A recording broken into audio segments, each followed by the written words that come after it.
questions into President Obama's leadership throughout the government shutdown stalemate. The president says that he has gone above and beyond and bent over backwards to work with Republicans throughout.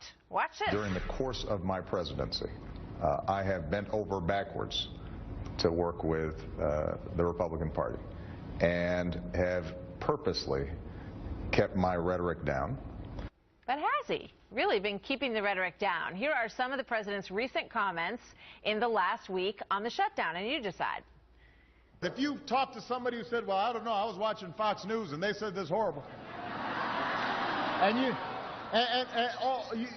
you can say, you know what, don't take my word for it, go on the website.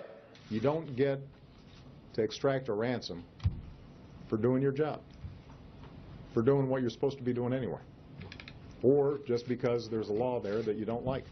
They've shut down the government ideological crusade to deny affordable health insurance to millions of Americans. In other words, they demanded ransom just for doing their job. Okay, Julie Roginsky is a Fox News contributor. Jason Mattera is an author and radio talk show host. Welcome to both of you. Good to have you here today. Good morning. So, Julie, he says he's bent over backwards, done everything he possibly can, and yet a lot of people are saying, where is the president's leadership in this situation? Well, you know, the reason we're in this situation, I would say, as a Democrat, is because he's bent over backwards a little too much, and I think he's given time and time again, has given. These guys know they could walk all over him. He hasn't shown strong leadership in the past, and I've criticized him for it because I don't think he's pulpit enough, and now we've come to this problem. Look, at the end of the day, where he is drawing a line is saying, if you want to get rid of the Affordable Health Care Act, you voted to do that 41 times. You tried to run an election on it. You appealed it to the Supreme Court.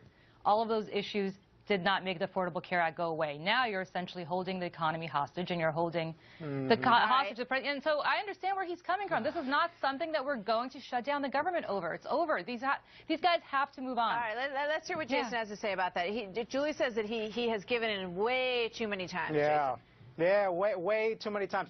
Listen, liberals and President Obama, too, need a history lesson. We live in America, and there are checks and balances. Oh, and constitutionally, the House of Representatives has the power of the purse. They get to originate revenue bills. So Barack Obama needs to be reminded that he is not a dictator. This is not a dictatorship. The House of Representatives was elected with a Republican majority, just like he was elected. They come together and negotiate. And let's not play this game like, oh, we've never used the debt limit and spending measures in American history as leverage. We've been doing this, both Republicans and Democrats, and President Eisenhower. This is not something that is new. So President Obama should have a sense of urgency. You know, in looking back to see what he might be referring to when he says that he's bent over backwards, Julie, there's mention of all the dinners that happened, the Republican dinners at the White House over the spring, and the charm offensive. Some called it the Diners Club. These dinners were happening so frequently. Do you think that there's a chance that he's peeved that didn't work, that it didn't get him anywhere? No, I'll tell you where he's peeved. I'll tell you where I'm peeved. The whole continuing resolution, the CR that we're debating over, what he's already given is to say, look, we can fund this government at sequester levels. That is something that is anathema to this president. It's anathema to the Democratic base. And yet already we're having this whole debate over funding something at levels that are way below what he wants to fund them, below what the Democratic Party wants to fund them at. The Republicans. But that was a concession. Let me finish my point. The Republicans have already. Let me finish my point. The Republicans have all. Oh well, thank you. I'm not on your show, so you don't have to tell me to hurry up. The Republicans have already won. They should just declare victory. We're funding this at sequester levels. You've got it. Congratulations. Why are you pushing this further and further? The sequester levels was a concession back in 2011, a negotiation for 2011. We're now in 2013 with different matters on the table. Let me show. Republicans have actually offered negotiation so I'm going to step in. Hold on. President Obama has dismissed them. Jason, whoa, hold on. Okay, let's take a look at this cover of The Economist, because I want to get this in here, and I only have a minute left, and I want to show you this because I found this sort of stunning. No way to run a country is the cover of The Economist. You've got got Thomas Jefferson looking at John Boehner and President Obama wrestling on top of Mount Rushmore. This is what The Economist thinks of how we're doing things here, Julie. Yeah, you know, they're right. There's no way to run a country, and I would never support holding debt limit hostage. By the way, revenue that's already been appropriated by the House of Representatives and the Senate and the Congress.